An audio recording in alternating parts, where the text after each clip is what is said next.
Josué capítulo 7, versículo 25, versículo 26. E disse Josué: por que nos turbaste? O Senhor te turbará a ti este dia. E todo Israel o apedrejou com pedras, e o queimaram a fogo, e o apedrejaram com pedras. E levantaram sobre ele um grande montão de pedras, até o dia de hoje. Assim o Senhor se tornou do ardor da sua ira, pelo que se chamou o nome daquele lugar o Vale de Acó, até o dia de hoje.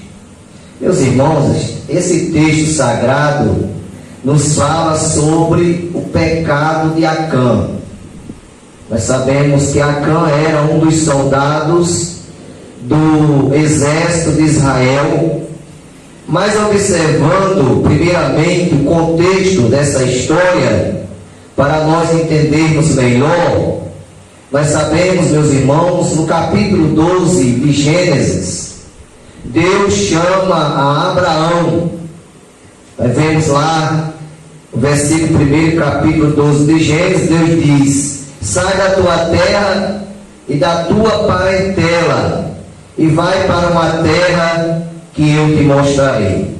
Primeiramente, Deus chama Abraão, porque a nação de Israel, ela começa a partir de Abraão.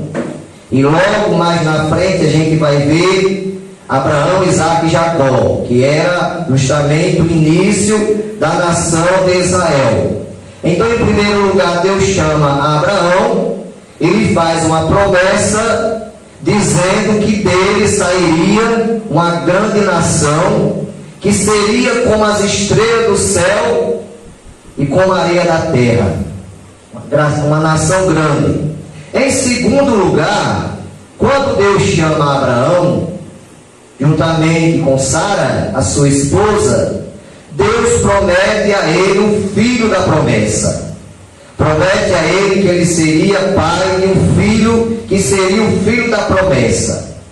Porém, nessa passagem bíblica, a gente vê duas impossibilidades, humanamente falando. Primeiro, Abraão era avançado em idade, Sara era avançada em idade, porque quando Deus chama Abraão, Abraão está com 75 anos de idade, e Sara com 65 anos de idade. Então, pela idade, já tem uma grande dificuldade dele ser pai e ela ser mãe. Em segundo lugar, Sara era estéril, não podia ter filho. A esterilidade, humanamente falando, é impossível, só um milagre de Deus. Mas Deus promete, e o Deus desta igreja, irmão, quando promete, Ele faz. O Deus desta igreja não é homem para que minta, nem filho do homem para que se arrependa. E Ele promete um filho a Abraão. E logo à frente, nós vemos o cumprimento da promessa de Deus. Chega o tempo determinado em que Sara engravida e tem um filho, e coloca o nome deste filho de Isaque, que era o filho da promessa que Deus havia prometido a Abraão e a Sara, dizendo que deles sairia uma grande nação. Posteriormente, este filho de Abraão com Sara casa-se com Rebeca, e de Isaque e Rebeca nasce Jacó. De Jacó nasce as 12 tribos de Israel. Nós vemos que Jacó, ele teve filhos com Leia, Bila, Zilpa e Raquel, 4 mulheres. E desse casamento com essas mulheres nasce os 12 filhos de Jacó, que são o nome das 12 tribos de Israel. Então, nascendo as 12 tribos de Israel, nós vemos que de Jacó com Raquel nasce José. E de José, os irmãos conhecem a história do nosso irmão José. um jovem fiel, obediente a Deus e ao Pai. Porque José era tão obediente ao pai Jacó, que Jacó lhe fez uma túnica de várias cores. E os irmãos de José tinham inveja de José, porque os irmãos observavam que o seu pai gostava mais de José do que dele. Mas na verdade, Jacó gostava de todos. Mas a questão é porque José era mais obediente. E se a gente temos um filho bem obediente, é claro e evidente que a nossa confiança de mandar ele fazer alguma coisa, um serviço, dar um recado, a gente procura aquele filho obediente do que aquele desobediente. Porque o desobediente, com certeza, não vai fazer conforme o pai está querendo que faça. Então, José é obediente e Jacó lhe faz essa túnica de várias cores. E o ciúme dos irmãos de José aumenta. Aumenta o ciúme, a inveja, porque, meus irmãos, a Bíblia diz que a inveja é a podridão dos ossos. A inveja, meus amados irmãos, é algo terrível na vida de uma pessoa. A inveja leva a pessoa a ficar com raiva porque alguém foi abençoado. A pessoa fica com raiva. Fulano de tal foi abençoado, fulano de tal comprou isso e eu não tenho. Aí fica às vezes até espraguejando. Mas a Bíblia diz que a inveja é a podridão dos ossos. Mas nós que somos crentes em Jesus Cristo, irmãos, nós somos diferentes. Nós, quando vemos o irmão, a irmã sendo abençoado, a gente tem que dar glória a Deus. Obrigado, Senhor, pela bênção do irmão. Obrigado, Senhor, pela bênção da irmã. Continua abençoando o irmão, continua abençoando a irmã. Porque você fazendo assim, a bênção vai chegar para você também. Aleluia. Glória ao nome de Jesus. Então José, irmãos, ele foi odiado pelos seus irmãos, ao ponto dos seus irmãos o venderem como escravo para o Egito. Então José é vendido como escravo para o Egito. E chegando no Egito, como os irmãos conhecem bem a história, apenas aqui eu estou fazendo aqui um início para nós chegar onde queremos. José ali, irmão, sofre muito. Porque em primeiro lugar, José é comprado por Potifar. Potifar era a segunda pessoa do rei Faraó.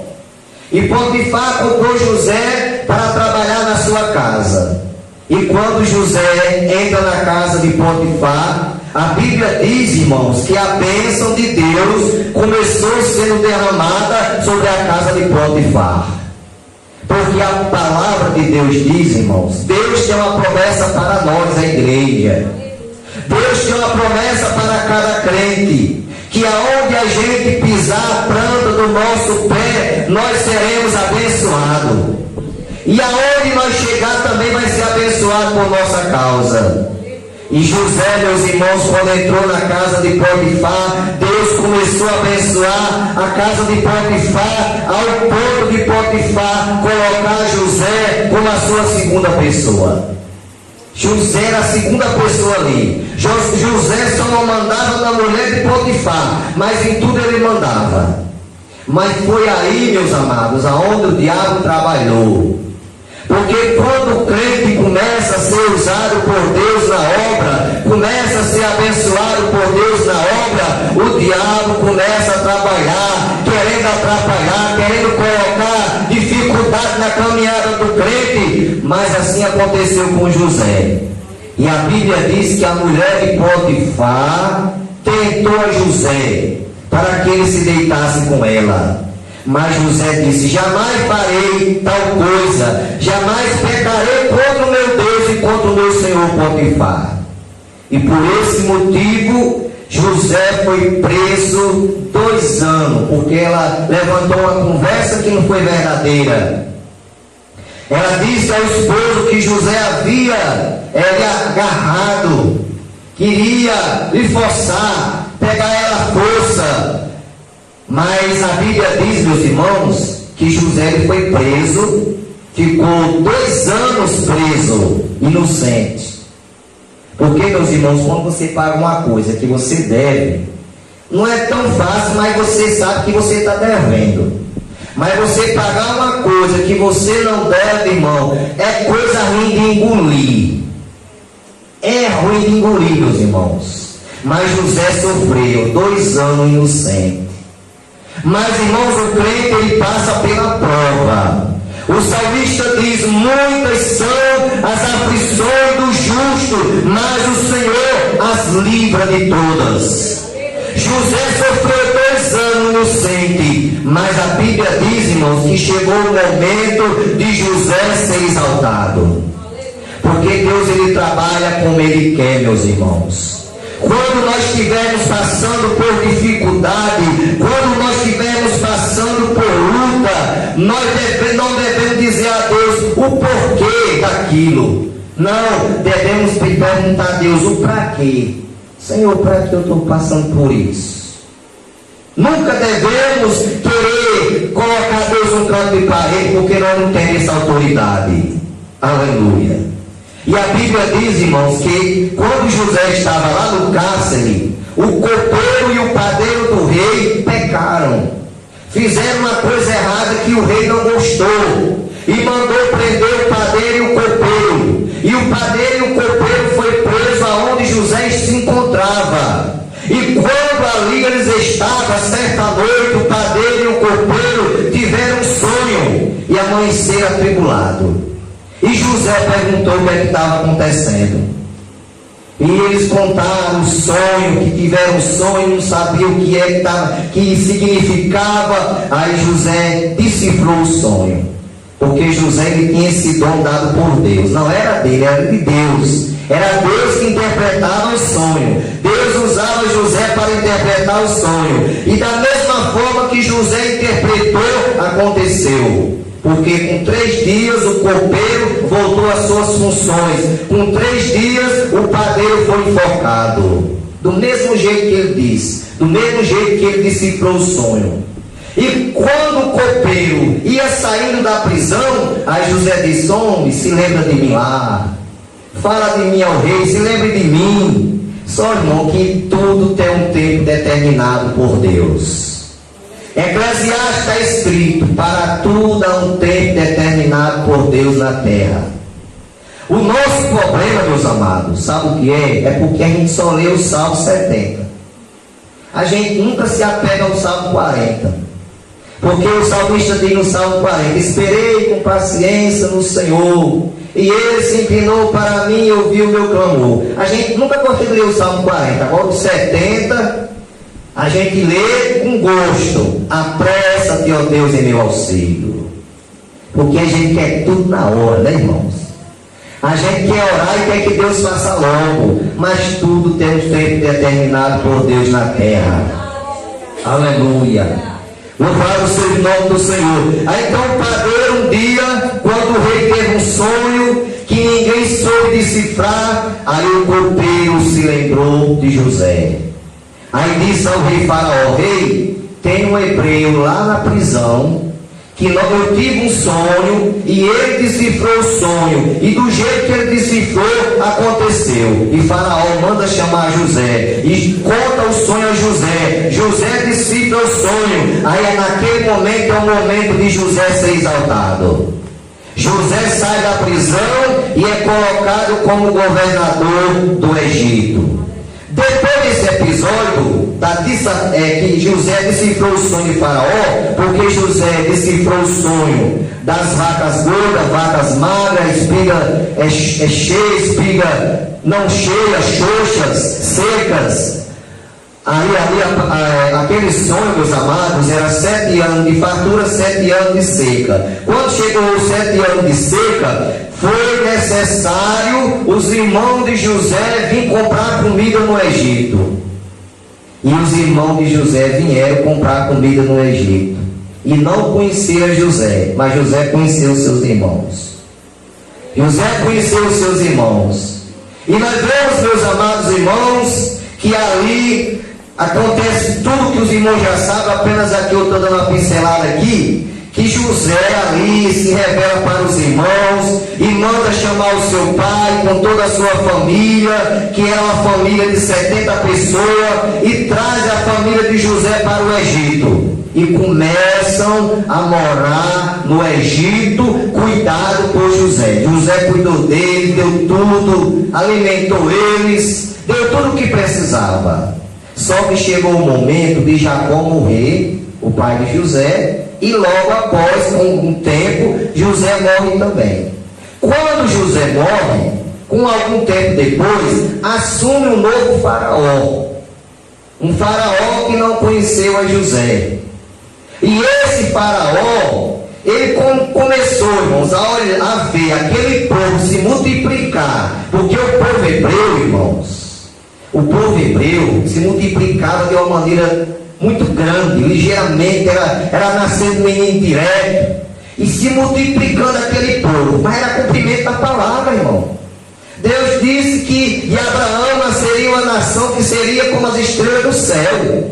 É cumprimento da palavra de Deus.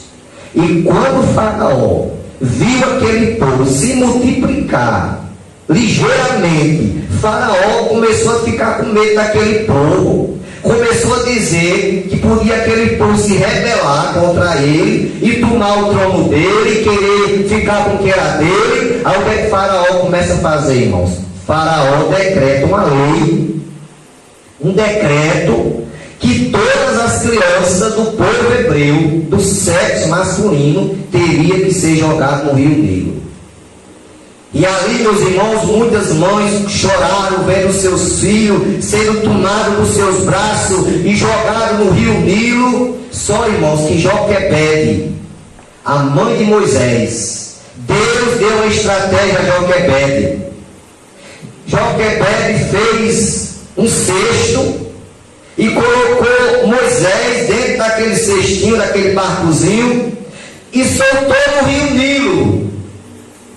E a gente lendo, irmão, esse texto, se a gente não conhecesse essa história ainda, a gente ia ficar assim: meu Deus, essa mulher fazer isso, colocar a criança dentro do cesto, colocar dentro do rio. Meus irmãos, tudo aquilo ali, irmãos, era plano de Deus. Aquela criança já tinha um caminho certo, irmão, já tinha endereço certo. Porque Deus não erra endereço, irmão. Deus, ele não erra endereço, ele sabe o nome da sua rua, ele sabe o número da sua casa. Na hora certa vai chegar a bênção, na hora certa vai chegar a resposta. Aí, irmãos, a Bíblia diz que Miriam, irmã de Moisés, ficou pastorando, olhando onde é que aquele cestinho com Moisés dentro ia parar. E aquele cesto vai, a água levanta na correnteza e para lá no arbusto, e lá próximo está a filha de Faraó tomando banho, juntamente com as suas criadas. E quando ela viu o choro da criança, mandou as suas criadas buscar aquela criança, e quando ela olhou, viu um menino muito bonito, muito belo, e ela disse: eu vou ficar com ele para me criar. Agora eu quero uma pessoa para criar ele. Aí Miriam se aproxima e diz: eu tenho uma pessoa ali que pode criar essa criança, que pode amamentar ela. Aí a filha de Faraó diz: então busca ela lá. Aí ela foi buscar Joquebede, a mãe da criança. E quando Joquebede chega, a filha de Faraó lhe oferece um salário para ela cuidar da criança. Ora, irmão, que coisa boa, a própria mãe cuidando, só que ela não sabia que era a mãe da criança. E Moisés cresce, irmão, no palácio. Quando fica rapaz, não sabia, ele pensava que era filho biológico da filha de Faraó, mas alguém disse a ele que ele não era. Ele era filho biológico de uma hebreia, e ele buscou a sua mãe biológica, e quando encontrou a sua mãe, aí ele começou, irmãos, a cuidar do seu povo, dos seus irmãos hebreus. Moisés tinha um zelo tão grande, irmão, pelos seus irmãos hebreus, que chegou ao ponto dele matar um soldado egípcio por estar maltratando um dos seus irmãos. E dali, meus irmãos, ele fugiu para Midian, porque se ele ficasse ali no Egito, Faraó ia mandar matar ele, porque ele tinha matado um soldado egípcio. E ele foge para Midian. Quando chega em Midian, se hospeda na casa de Jetro, que é o sacerdote de Midian. Passa algum tempo lá trabalhando como pastor de ovelha para Jetro. E ali se casa com a filha mais velha de Jetro, Zípora. Casa-se com Zípora. E fica cuidando do rebanho do seu sogro, das ovelhas. E certo dia, meus irmãos, a Bíblia diz que Moisés sobe ao monte lá para procurar o rebanho. E ali Deus fala com Moisés através de uma sarça ardente. Deus fala que ele tem que voltar para o Egito, porque ele estava ouvindo o clamor do povo, e ele tinha que voltar para libertar o povo da escravidão. E Moisés começa a colocar dificuldade, porque, meus irmãos, tem pessoas às vezes que ficam até dizendo que não sabe, dizendo: Moisés foi covarde, como é que pode, Deus chamando para a obra e não vai. Meu irmão, fazer a obra não é coisa fácil, não. Você chegar com um rei incrédulo, um ímpio, e falar o recado de Deus, irmão, que tem muitos aí que crente não acredita. Imagina um ímpio que não conhece a palavra de Deus. Aí Moisés começa a dizer: Senhor, manda outro, manda meu irmão Arão, ele tem inteligência, ele tem sabedoria, eu não sei nem falar, a minha língua é pesada. Aí Deus disse: Moisés, quem fez a boca do homem? Então você vá e Arão será o seu profeta.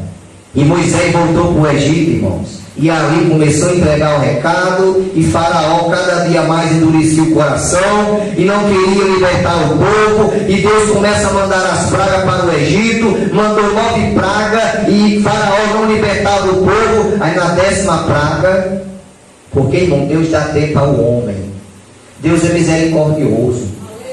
A Bíblia diz que as misericórdias do Senhor são as causas de não sermos consumidos, porque elas duram de geração a geração. Mas Deus deu tempo a Faraó para ele se arrepender, mas ele não quis se arrepender. Aí Deus manda a praga da morte dos primogênitos do Egito, e o filho primogênito do rei Faraó morre, e através da morte do seu filho ele liberta o povo, e o povo sai em caminho a Canaã. Só, queridos irmãos, aquele povo não estava preparado para entrar na terra, porque aquela caminhada era 40 dias de caminhada, era 1 mês e 10 dias. Sabe quantos anos aquele povo andou no deserto, irmão? 40 anos. 40 anos, irmãos. Uma caminhada de 40 dias, Deus multiplicou para 40 anos. E alguém pergunta: mas por que Deus fez isso? Sabe por que Deus fez, irmão? Aquele povo não estava preparado para entrar na terra prometida. Se aquele povo entrasse do jeito que saiu do Egito, meus irmãos, ia ser um desastre. Aí Deus faz com que aquele povo ande 40 anos pelo deserto, rodando, andando, passava pelo mesmo canto, nem percebia. Mas mesmo no deserto, Deus cuidava do povo. Porque Deus cuida do crente, irmãos, lá no deserto. Deus cuida do crente em todo momento da sua vida. Eu costumo dizer, irmãos, que a nossa fé em Deus, o nosso serviço para Deus, a nossa crença em Deus é que nem casamento. Porque no casamento o pastor pergunta ao noivo e pergunta à noiva se eles vão ser fiéis um ao outro na doença, na saúde, na fome, na fartura, e eles confirmam. Do mesmo jeito é crente, irmão. Deus cuida do crente em todos os momentos, na fartura, na escassez, na doença, na saúde. Todo momento Deus está com o crente. Deus não desampara o seu servo em momento algum. Porque eu costumo dizer, meus irmãos, alguém às vezes enche a boca e diz assim: rapaz, eu tenho tantos amigos aqui na terra. Tem não, meu irmão, você tem conhecido. Amigo que nós temos é Jesus. Viu? Você tem conhecido. Agora, amigo é Jesus. Sabe por quê? Porque Jesus está com você toda hora. E muitos que se diz seu amigo, quando você está na dificuldade, vira as costas e vai embora, lhe deixa sozinho. Mas, meus amados irmãos, Deus faz com que aquele povo passe 40 anos no deserto. E o próprio Moisés, meus irmãos, que era o pastor daquela igreja, não conseguiu entrar na terra por causa de uma desobediência. Aleluia. Hoje, meus irmãos, nós estamos vivendo um tempo difícil, irmãos.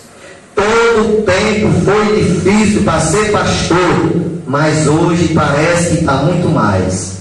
Porque hoje, meus irmãos, nós vemos crente, irmãos, brincando com o pecado, dizendo: não, isso aqui não faz mal não, isso aqui não é pecado não, isso aqui só era pecado no tempo da minha avó, no tempo de meu pai, da minha mãe, mas hoje não é pecado não. Hoje o mundo está moderno, hoje o mundo está totalmente diferente. Meus irmãos, Jesus não consente, Jesus não aceita esse negócio de modernidade não. O que era pecado há 20 anos continua sendo pecado hoje.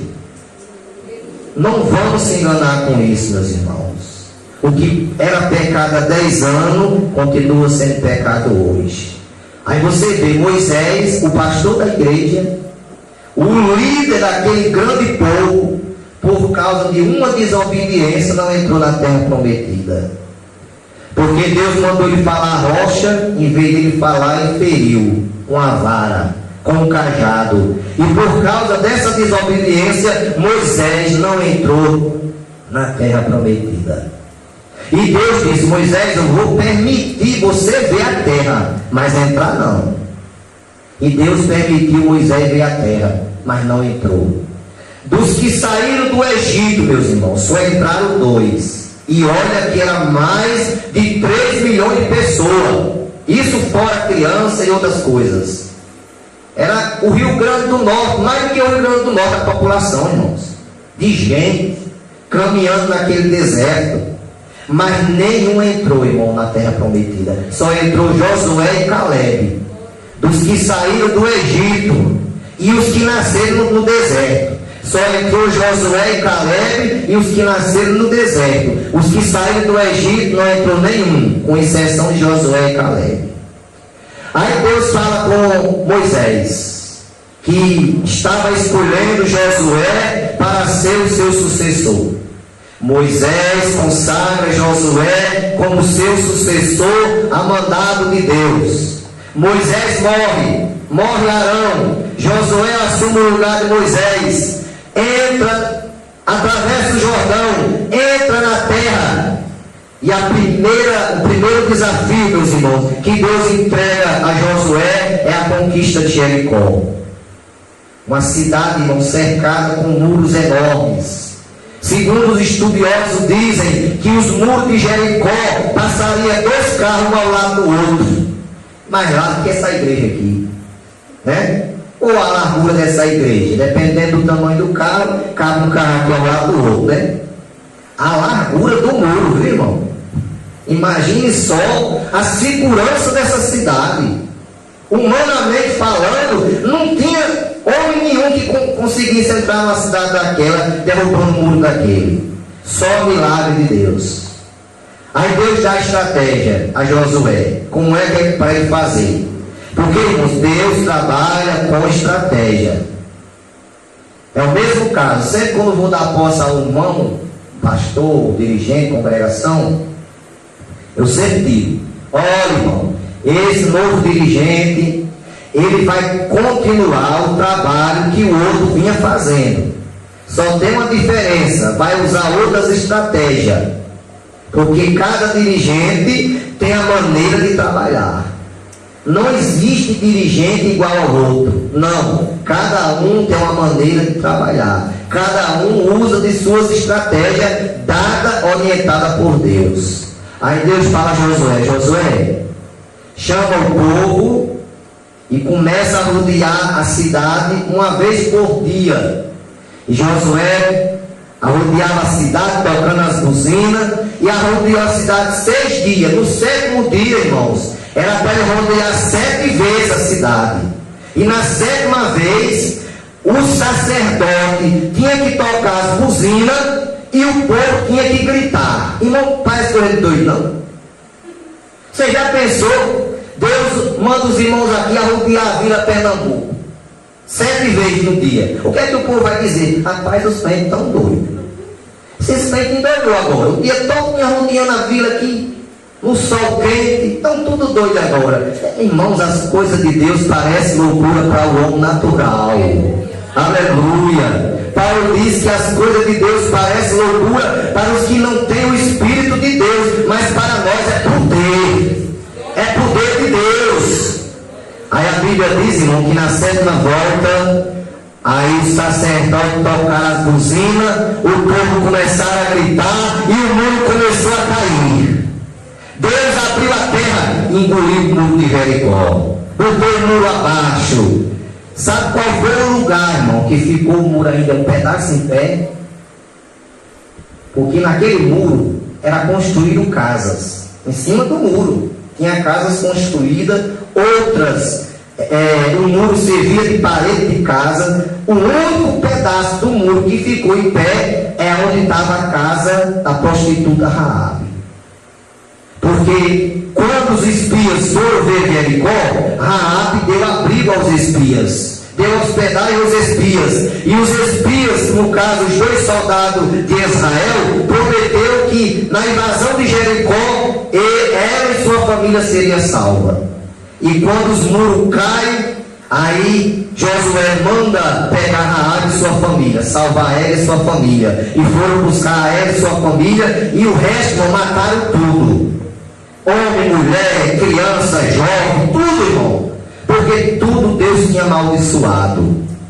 Jericó estava amaldiçoada por Deus. E Deus tinha dito que ninguém tomasse nada de Jericó, porque tudo era anátema, tudo era amaldiçoado. Só, meus irmãos, que a desobediência é algo terrível. No meio dos irmãos ali, tinha um crente, irmão, desobediente, que ouviu a mensagem de Josué, através de Josué dada por Deus, que não tocasse nada de Jericó, que não tomasse nada de Jericó, mas aquele crente desobedeceu. E a Bíblia diz, irmãos, que o salário do pecado é a morte. O salário do pecado é a morte. E aquele soldado, por nome de Acã, ele cobiçou uma capa babilônica, uma cunha de ouro, alguns ciclos de prata, aí colocou dentro de um saco escondido, juntamente com seus filhos. Aí é onde entra o ditado, tal pai, tal filho, né, irmão? Tal pai, tal filho. Irmão, nós que somos pais, nós temos que ser os espelhos para os nossos filhos. E os filhos de Acã acompanhavam o exemplo do pai. Eram desobedientes também. E pegaram e trouxeram aquelas peças amaldiçoadas por Deus, cavaram um buraco dentro da sua tenda e esconderam aqueles objetos. Veio para a guerra contra a cidade de Ai. A cidade de Ai era pequenininha. Era tão pequena que os próprios soldados disseram: Josué, não vamos cansar todo o povo, só basta mandar os 3.000 soldados que resolvem o problema. Aí mandaram os 3.000 soldados. Resultado, irmão, os camaradas de Ai botaram os soldados para correr e mataram 37 soldados do exército de Israel. Aí Josué, irmão, quando viu aquilo, os seus irmãos mortos, os soldados mortos, eles vindo correndo com medo, aí dobrou o joelho e falou com Deus. Perguntou a Deus o que é que tinha acontecido, que o povo tinha fugido do inimigo e ainda tinha morrido os 37 dos seus irmãos. Aí Deus disse: sabe por quê? Porque o povo está em pecado. Josué não sabia, inocente. Há anátema no meio de vós. E quando Josué faz a reunião, manda o povo se santificar, e no outro dia faz a vistoria, descobre que Acã foi quem causou aquela tragédia. E chama Acã, e Acã descobre o pecado, confessa o pecado, como nós vemos, ele diz: meu Senhor, eu cobicei, ao chegar lá, eu cobicei uma capa babilônica, eu trouxe trouxe 200 ciclos de prata, uma cunha de ouro, do peso de 50 ciclos, está lá na minha tenda. Aí Josué manda os soldados lá, e é confirmada a história, e ali, irmãos, a Bíblia diz que Acã, com a sua família, com a sua esposa, com seus filhos, com seus animais, com o boi, com o jumento, tudo que pertencia a Acã, irmão, foi apedrejado, foi morto por causa da desobediência, por causa do pecado, porque o pecado, meus irmãos, só traz prejuízo para a vida do crente. O pecado só traz prejuízo para a nossa vida. O importante, meus amados irmãos, é nós sermos obedientes a Deus e a sua palavra. Quando a gente ouvir o ensinamento da palavra, a doutrina, na escola bíblica dominical, vamos obedecer o que Deus está nos ensinando através da sua palavra. Porque, meus irmãos, Deus usa o pastor para ensinar, Deus usa o irmão, Deus usa a irmã, Deus usa o jovem, a jovem, ou até uma criança mesmo para ensinar. Então, se nós estamos ouvindo Deus falar conosco, vamos obedecer a sua voz. Lá em Mateus 7, versículo 24 ao 27, Evangelho de Mateus, capítulo 7, versículo 24 ao 27, Jesus deixa um exemplo e um ensinamento para nós.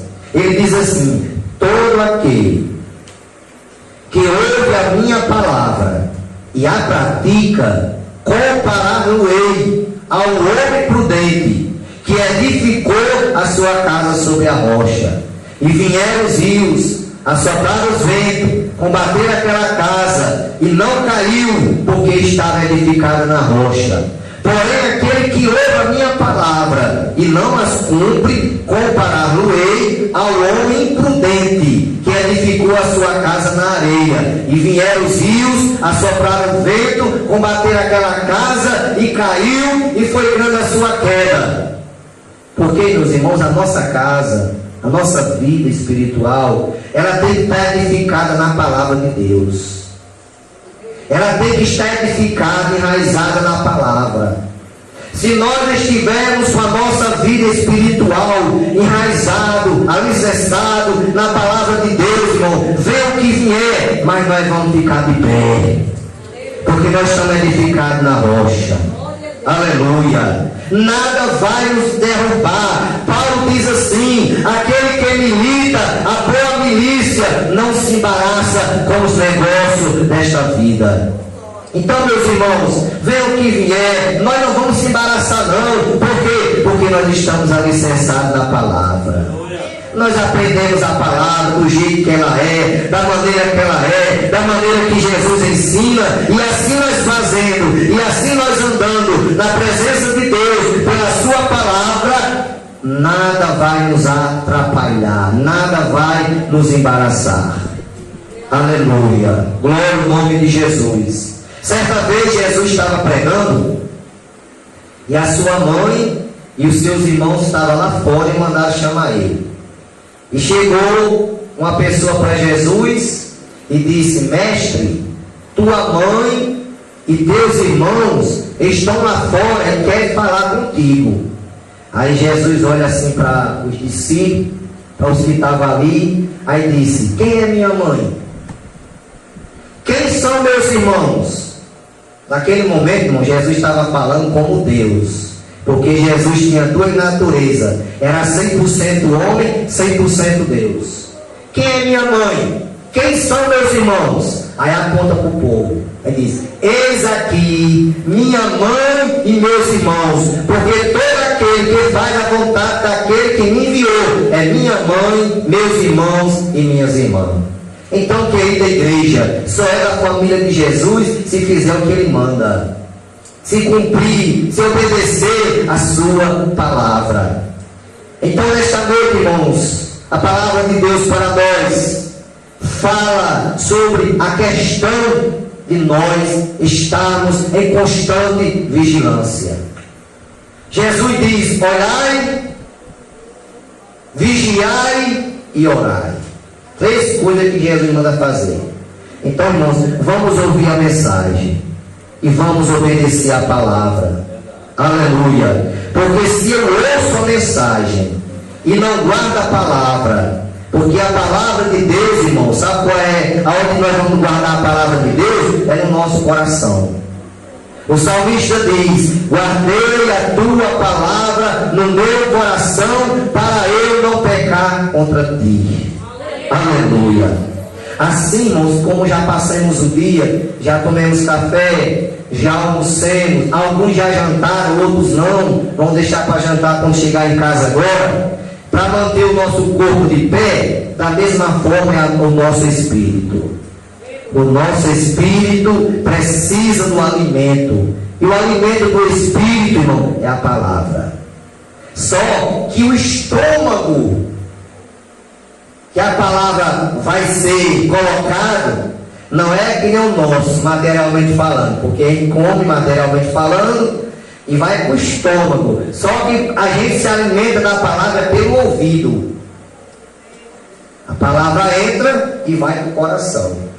Aí nós guardamos ela no coração, obedece a ela, né? Não se conforma com este mundo, como Paulo diz lá no capítulo 2, versículo 2 de Romanos: não vos conformeis com este mundo, mas transformai-vos pela renovação do vosso entendimento, para que experimenteis qual seja a boa, perfeita e agradável vontade de Deus. Então, querida igreja, nunca vamos tomar o exemplo de Acã, jamais. Vamos, irmão, ser crente fiel. Vamos ser obedientes a Deus. Se já somos fiéis, vamos ser mais ainda. Aleluia. Lá em Apocalipse está escrito: aquele que é limpo, se limpe mais. Então, se nós somos fiéis, vamos ser mais ainda, irmãos. Ser fiel nunca é demais. Obedecer nunca é demais, irmãos. Nunca é demais. Vamos ser fiel.